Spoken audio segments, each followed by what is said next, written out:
It seemed to jump. The picture was, I checked it on the replay. It seemed to be alright. It didn't seem to be too bad actually. And that was just by moving down to just down there a bit towards the water.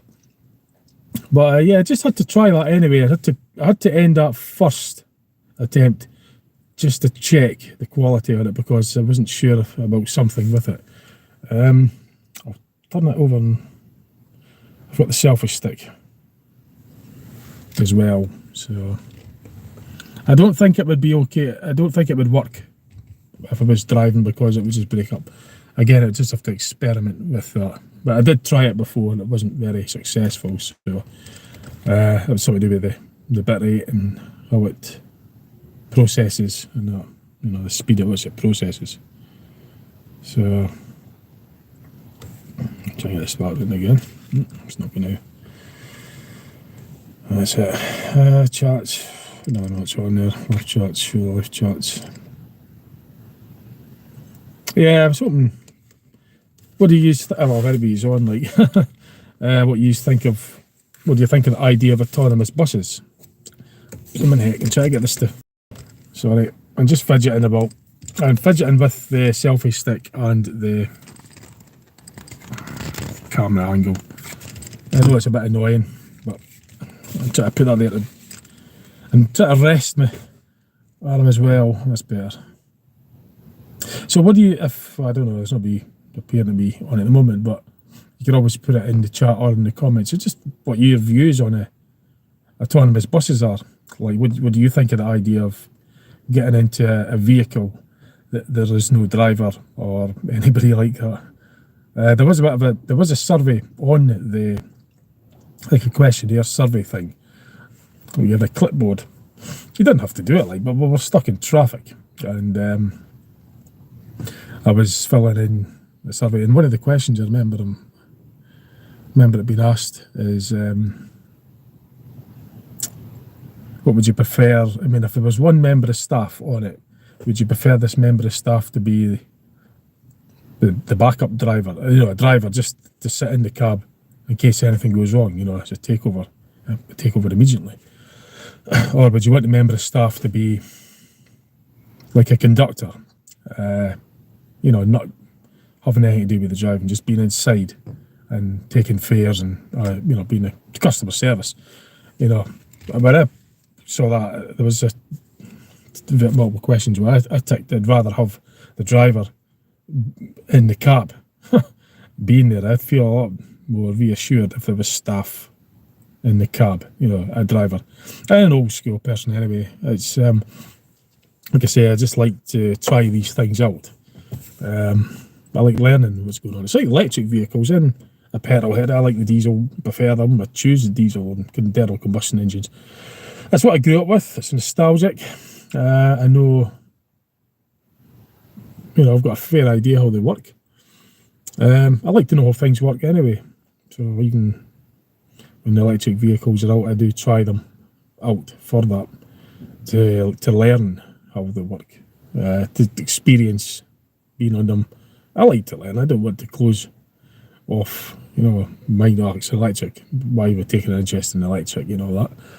I mean, an internal combustion, for nostalgic reasons, I grew up as part of my life, but I still like to learn about how these things are. Autonomous as well. I mean, the age, the generation, the same age group that I'm in and that would have, if you go back 20 or 30 years, it'd be like science fiction. Autonomous vehicles, like what you see in a sci-fi film. But for people that are just getting born now, somebody's came back on. What I've done is I put the live off to check the quality, and I put the live back on again. So, but yeah, the generation of people, if they're born in this day and age, and autonomous has all been developed, it'll just be another day in the office for them. They won't think any different at all. It's like if we went back, maybe if you accept the history. I'm just going to show you something before something quite. See, it's not quite precise to change it out. Just looking at the way the rays of the sun is through that. It's quite interesting. Yeah, if we went back hundreds of years, do you think the people, if suddenly a plane, an aeroplane, or a helicopter, do you think they would get in it? You know, would they put their faith in it? I mean, they've never saw it. That rumbling is the train, by the way, going over the Forth Rail Bridge. So I could show you. If I could turn it in time. I must. Nah, I missed it. I missed it. I didn't get much for you. I was hoping to show you that. Oh, there's someone else watching. Hello, whoever's joined me. Oh, there's a chat. It's not. No, they're on. Should be. It's because I've got it on the selfie stick, so when I touch the screen, it's just not getting a good contact because it's springy here. Hello, and at North Queensferry, for those that have just joined, you probably know about the title anyway, wouldn't you? But yeah, if you went back hundreds of years, or a couple of hundred years of planes and helicopters weren't even, you know, like what we are told, they weren't invented sort of thing. I mean, I've got my. You might think they wouldn't go near it. Well, I suppose now autonomous vehicles and that, it's like wow, a driverless vehicle. Did they get in it? You know, but 100 years from now, it'll just be perhaps like an everyday at the office. They'll be looking back on the way things are now to perhaps where we look back on things, you know, hundreds of years ago. But again, I mentioned history. I've got views on, you know, mentioning history. I sometimes can't help but think that the stuff could be planned out centuries ago and it's just been rolled out at the right times, at the right stages for their, you know, for like if there's a global agenda, if there's an agenda or whatnot, and technology we never even heard of could be in the pipeline, just made, but we just don't know about it. Autonomous, I mean, it makes me wonder, why do they really want to have autonomous vehicles anyway? You know, I think learning skills, driving and having that skill would be a better thing. It keeps jobs. Humans on the road with other humans, because we're all, as I say, we act on feelings. Well, you know, how we feel about things to make decisions. Perhaps maybe irrational, but I don't really like you saying that it's irrational, because I believe that the feelings that we have, that's the real deal, like, you know. But the logic for the computers just work on information and software that's programmed into it.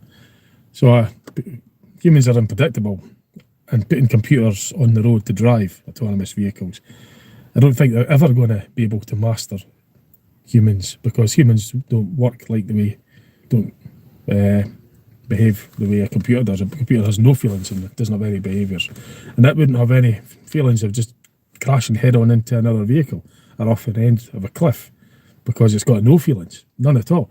But a human, it's got the built-in instinct to, you know, put the brake on or steer away or take some sort of action to avoid it, because it's fear, the feeling of the fear of crashing. But a computer won't have that. So, you know, they could say it's smart and all logic and state-of-the-art programs and all this, but it's got no feelings. So it will continue on with the throttle, you know, it will continue heading in that direction right off the cliff, and I won't feel a thing. Whereas a human, you know that they're going to feel the risk of, you know, going over, and they'll do whatever they think would be, they'll take action to avoid it, whereas a computer won't. A computer will only take action that's been programmed into it. There might not be this other thing.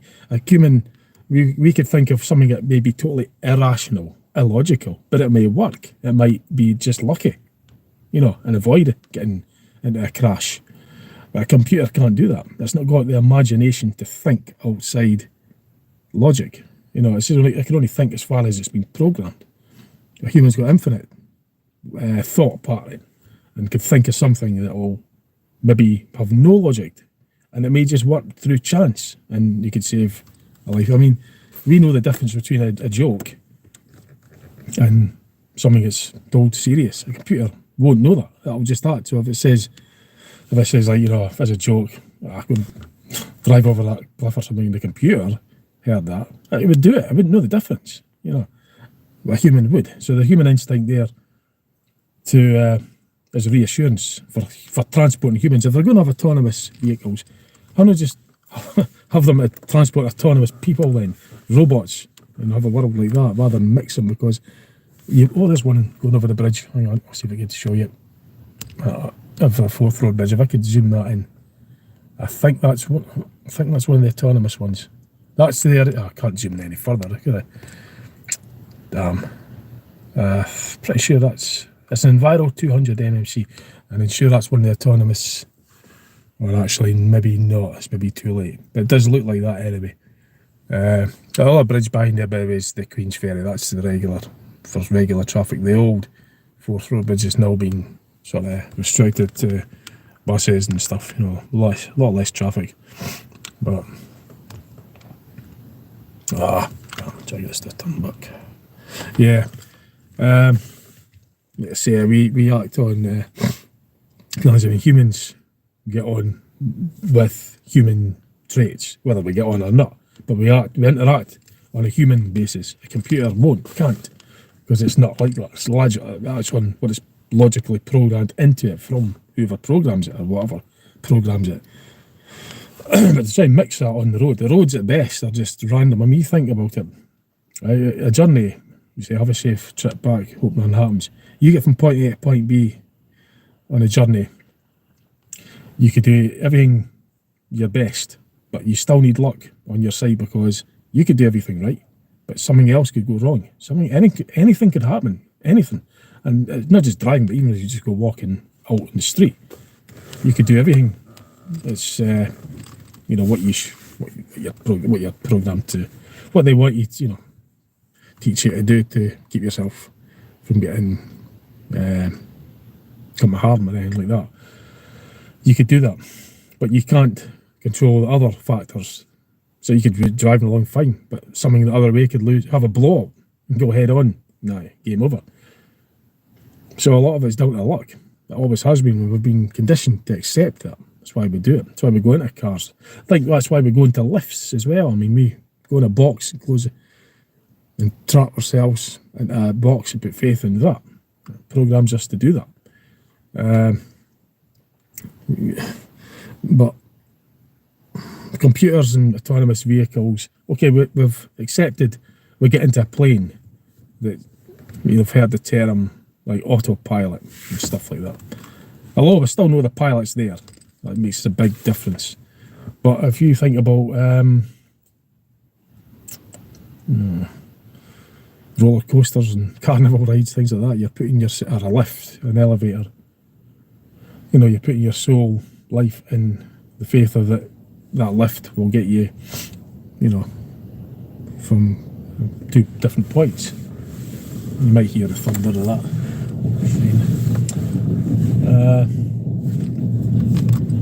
Well, turn this on. Good.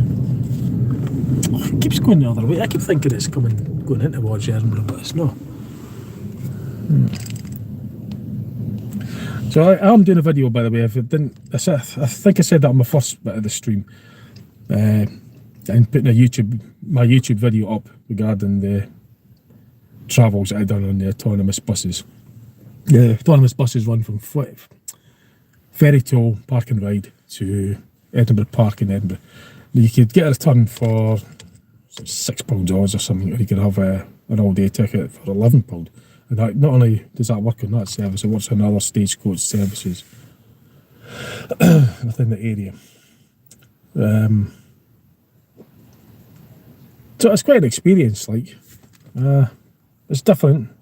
So I don't know what's happening with it's not getting anything. No, I'm just getting Siri. So yeah, it makes me wonder, why do they really want to have autonomous vehicles anyway? Why? Is it to have the mix of the two, humans and computers? Is that just going to be because humans are unpredictable, computers could go faulty. The interface between interacting between a computer and a human could never be the same as human to human interaction. I mean, when we come to junctions, we could, we have like a sixth sense, I feel like. We use body language and all sorts of expressions. We just know we get an idea what the other driver's going to be do, especially, giving me flashing the headlights and stuff like that. Although it's not a recognised highway code signal, but we understand what's going on. Computer can't. It only go by what's been programmed. So there's a lot of grey areas, or areas where the computer can't use as an option, because I haven't got that. A human's got an unlimited. It's got imagination. It'll think anything that could get out of a situation, especially in driving, because driving, there's so many situations in driving. The subconscious does an amazing amount of work, because the amount of miles pass by and all the things that's going on, your subconscious is picking up. A computer, it's got no imagination. It just works solely on logic, software. At least that's my understanding of it. I mean, I don't rule out anything. I mean, I don't know. This is just what we were taught about computers and how they operate. Like I say, I've got to watch. It's 8:20. This car park shuts at 9, so I just got to keep a watch on the time. But it's a free car park here, by the way, at North Queensferry. South Queensferry, just over there across the water. If I could show you. Can't really zoom in on this because it isn't my regular phone, it's the YouTube. But it's not really the best day, like weather-wise. It was better earlier. It was dry. It would have been a nicer view, but certainly a busy railway. Got a grassy field rumbling. It's not a bigger one now. So yeah, I'll be putting a video up anyway. I'd like to learn more about how they actually, where all the actuators are. Oh, you get about. Hello, Ella. Looks rainy. Well, it's not raining yet, actually. It does look a bit. It's not raining as such, not yet. It's just a bit overcast. Yeah, it would look nicer if it was a blue sky. Oh God, I've got that right in my view. I can't even see myself now because that's it. I've got to see what the thing on the screen. Well, yeah, what was I saying? But yeah, I'd like to learn about the where everything is. The actuators, how it works. I mean, it's just a regular diesel, by the way. I was surprised at that when I saw it. It was just a regular bus that they use for the autonomous project. But I did ask, and it was told that it's because the fully. I would have thought it would have been electric, but the fully electric project had fallen behind, so they just used the autonomous bus. They used the diesel bus for the autonomous project, but they are working on an fully electric bus for the autonomous project as well. So that's going to be going on I believe it's going on the same route, AB1. AB1 from Ferry Toll, Park and Ride to Edinburgh Park. Edinburgh Park is to say, if you get off at Edinburgh Park, you catch a train, National Railway, or you could get the tram to Ingliston Park and Ride, or you could get the tram into the centre of Edinburgh. The tram network's expanding as well in Edinburgh. Was it Musselburgh or something it's going up to? Yeah. Who'd be there to keep the kids in check?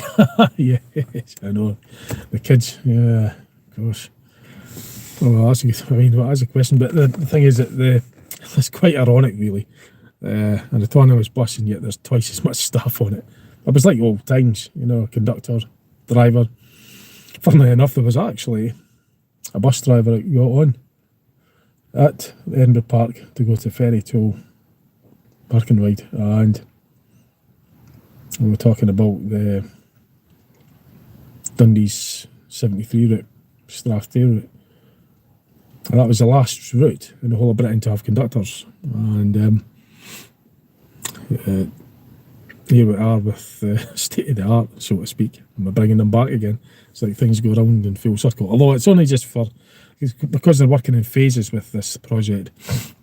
The computer's learning all the time. The driver's always there on standby. The computer, the phase 1 bit is that they're getting it to work on driving in the motorways and straight lines and stuff. The next phase is the computer to get the hang of junctions and the roundabouts, and then they're going to expand it out to actually going into the city, the Dunfermline. Apparently, it's phase 3, so it's working through phases. They're kind of the computer's gathering lots of data. The computer can't really learn. It's more it's more processing. Learn is that the right word to? We use it anyway with learning, but it takes information in, processes it. It's monitoring everything. It's got sensors all over it. It's got cameras all over it. When the driver's doing the driving, it's monitoring all the inputs that the driver's putting in, steering, accelerating, and at the same time it's monitoring the traffic up ahead, all the lanes, all the stuff that's going on around it. But it's probably making some kind of computer program picture or a map. I mean, we learn as see, like humans will learn from emotion. The computer will learn from storing information, processing it, storing it and referring back to it. Like, I'll use transistors, obviously on a much grand scale, like it's microprocessors, but logic gates and all that kind of stuff. Like logic will point in equals different points out. Like there's the and there's no different logic gates, but it works on logic, like information in, information out, and if this happens, do this, do that, and it's all connected into a microprocessor. But it's taking information in, and it's looking for a match. Like if it remembers something that's stored.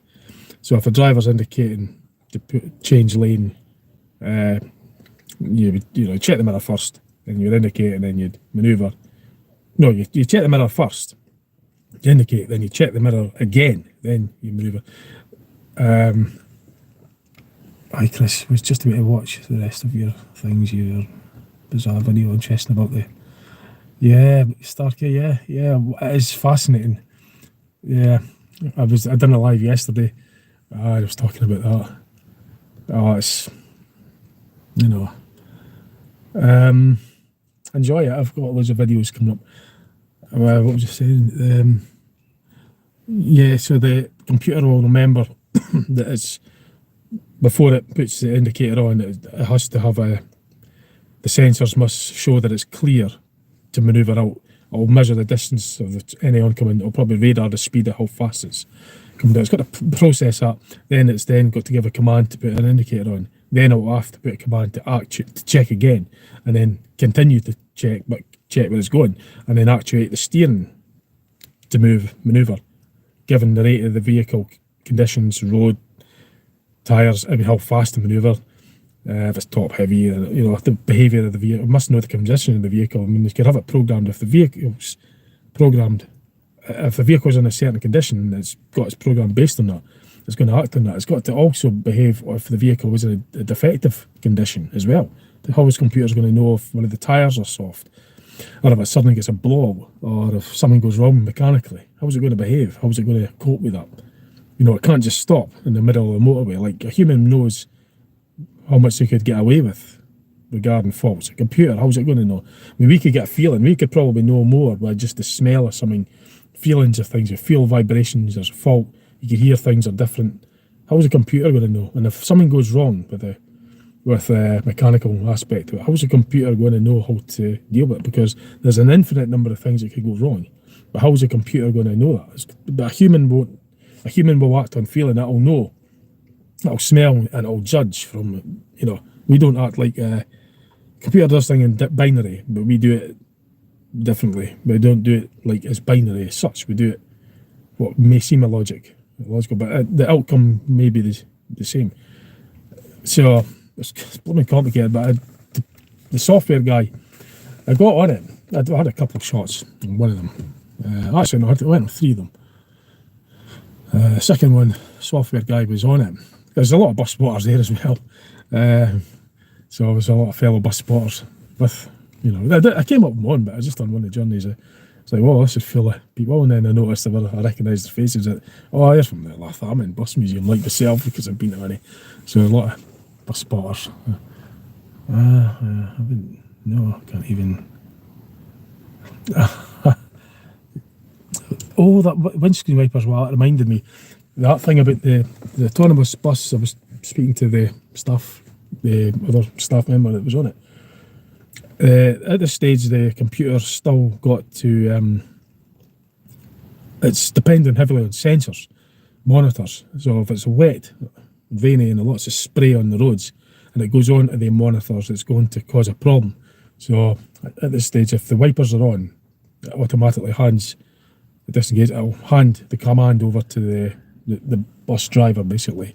You always get this beep when it happens as well, you can all hear it. And the other guy on board, and the other driver will have shots as well, will let us know, passengers know what's going on.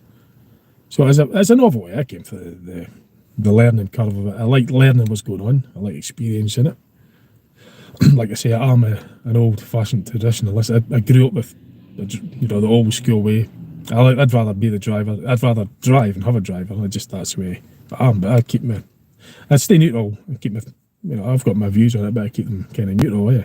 But I like to learn what's going on, gather information, experience it. Some people, are you? Interesting content. Yeah.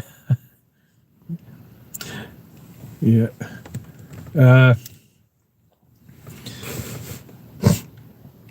But yeah, what was I saying? See, every time I'm looking at because I'm just watching the time, because I know this car park shuts at 9, so I don't want to get locked in. I could maybe risk showing you. No, you would see it in the first one, I better not, because I don't want to risk breaking this. That was like thunder. Oh gosh, you could hear that. There's a big one there. I don't know if I can show you that. I always seem to think it's going that way.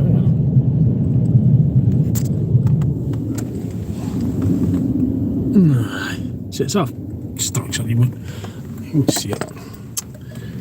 Oh well. Oh, I've done it again, hang on. Shoots. Yeah, but like I say, I'm putting a video up on my YouTube. It's made. The video is made. So I've got loads of other videos to put up, and you'll see what it's like inside, where it goes. I've got pictures inside it, outside it. I showed a view of the cab. I wasn't allowed to film it when it was being driven, but before they moved off, I asked if we could just, because I thought there'd be like stuff in the cab to control the steering and the brakes and that. Now, there isn't. All the actuators are within the chassis, because as you know, well, you may know, the modern vehicles now, there's that many actuators on them now. I mean, you've got lane assist, you've got cars that can park themselves, so all the actuators are there. The accelerator's done by wire, so that's an actuator. The brakes are still at this stage mechanically operated, although there's a booster on it, to boost the brakes, a brake servo unit that's still mechanically operated. It's hydraulic, physically operated by the muscle force being amplified through the multiplications of hydraulics. So there is still a physical connection with the brakes at this stage. I'd hate the thought of having brake by wire, but like I said earlier, we put our faith in going in a plane and all that's flying by wire, apparently. I mean, you go in a lift and there's a cable that holds you up, although there's gravity brakes and safety devices and stuff like that to break the fall. If it did break, the cable did snap, but it's a big step. But anyway, today was a milestone for me. I'm going to have to probably round this off soon. Today was a milestone because it's the first time in my whole life that I've ever been in a vehicle that's been driven autonomously without, the driver was there.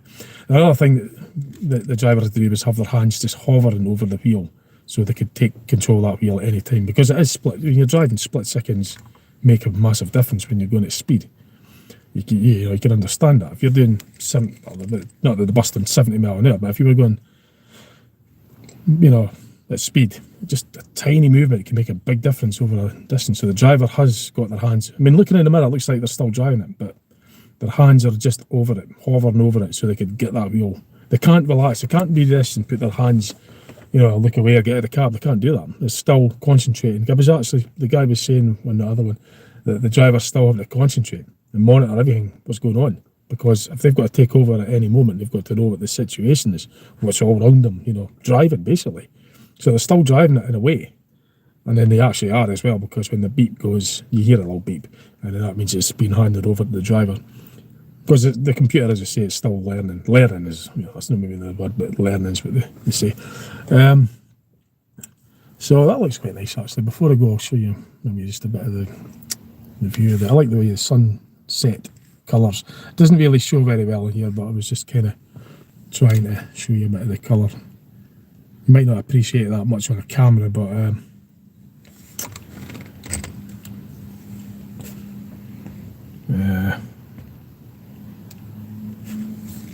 so yeah, I think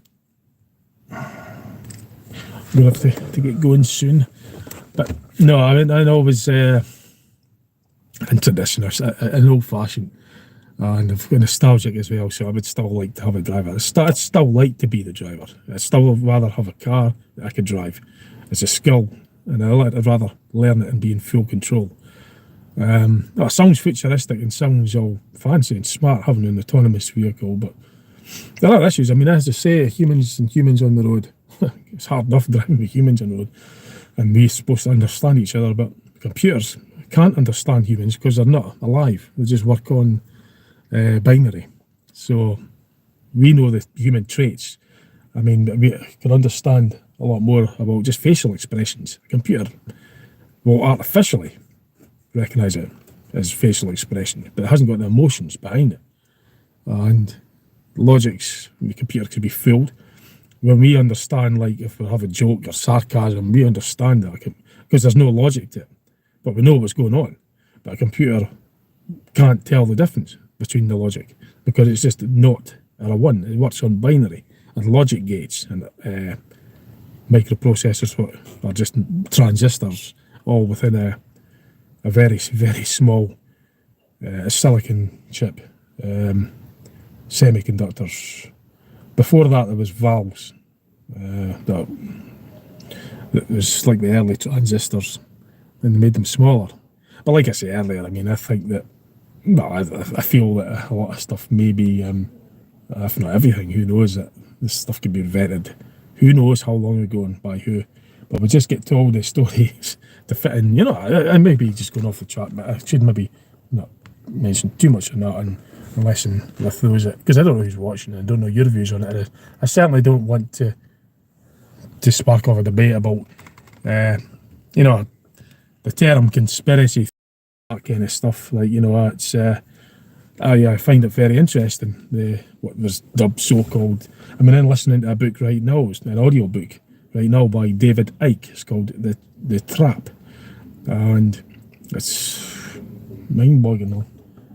But I've got to remember, anything on the internet, anything online is, it's artificial. Right, I really better get moving, otherwise I'll be here all night. Anyway, I hope you enjoyed that. Just see what else I put on my channel. And I will be putting a video up of this, my first shot of ever being a passenger of an autonomous vehicle. That video is made, it'll be going up soon. I'll probably put a wee trailer video up first. And just keep a lookout for it. Okay. I've got to drive back to Dundee now. Thanks for joining me. Thanks for. Before we go, check the chat, see if there's anything else. What's the point in being autonomous if the driver's in the car? Exactly. Well, get this. Starsky, not only is there a driver in the car, but there's another member of staff there as well. There's two drivers on it. The whole point is to have it driverless, and there's twice as much drivers. No, it makes me. Somebody brought that up when I was speaking to them on the hike about that, and they said, what's the point? Exactly what you said. They've got to have a driver there. As I say, the computer's still learning, and the driver's got to be there to take control of that steering wheel or any other, like the brakes, accelerators, they've got to be a driver there at this point. And there's also another driver to keep the passengers in the loop as to what's going on. And also if anything happens, I guess, they take turns about as well. But yeah, that's why there's drivers in the still. I mean, looking at that bus, and if you were on it and you didn't know it was autonomous, you probably wouldn't know. The brakes were sharper. They were like, you would think the driver was going on and on and off with the brakes, but that's the digital aspects of the computer. Just, you know, it hasn't learned that, it hasn't mastered the art of driving the way a human would. You know, smooth, like analog braking. Computer's just sharper at this point, anyway. But yeah, it's still early stages. There's nowhere else in Britain, I believe, that does this, apart from here. It was only launched a couple of weeks ago, wasn't it? 15th of May. So it was only, what's the date of the day anyway? It was not even a week ago, it was 15th of May. Was that last week? It wasn't long ago anyway. But, so it's still early days. Like, I mean, don't get me wrong, and just in an old school, I'd prefer to be a driver, because I'm a bus driver. I don't really see my job getting at risk. But there's other drivers on there probably think I'll never see a bus fully autonomous in their lifetime. I mean, I'm 48, so I'm going to have another 48 next couple of months. So I'll probably never be retirement age, you know. So with years, how long is it going to be before it reaches Dundee? I'll never know. However, those that plan everything, you know, that run the real, you know, run everything, we get told that government's waste. I shouldn't really go into that, but things will happen. It's big things that go on, influences, it's controlled. I reckon it's going to go the way it's planned to go, but sounds good to hear. Yeah, we're going to have to go. Okay, well, and that was good of you all coming on and interacting with us. I was wondering what you thought of it as well, like, you know, well, my views, and still old school, as I say, I prefer having a driver, but if you are want to try it, then come through to Ferry Toll. The cart's AB1 service from Ferry Toll to parking Edinburgh Park, or vice versa. You get over at Edinburgh Park and go to Ferry Toll and back to try it out. Yeah, it costs £6 for the return, I think, just over £6, and you get the day saver for £11. I got the £11 one because I didn't know. I went on more than once anyway. So if you are want to try it, then it's always there. And if you're going by car, parking ride, is it? So if you're going by car and you park your car just to try the bus out, which I do all the time because I'm a bus spotter. I like driving my cars as well, just because I use the bus. And like buses doesn't mean I can't have a car. I like all vehicles. But yeah, drive it. If you're going by car, you could park at Ferry Toll car park for nothing and get the bus right there. You could get, if you're going by bus, then you could probably go to Dunfermline and then get a bus from Dunfermline to Ferry Toll parking ride. And if you're going to Edinburgh, then you just go get the bus for Edinburgh Park to Ferry Toll, park ride and back again. But remember, get the times and that. At the moment, the timetable's 6:30 is the last one back to Ferryport from Edinburgh. And gets back here at 7. So, right, I better go. Okay, thanks for joining. Okay, see you later now. Bye for now.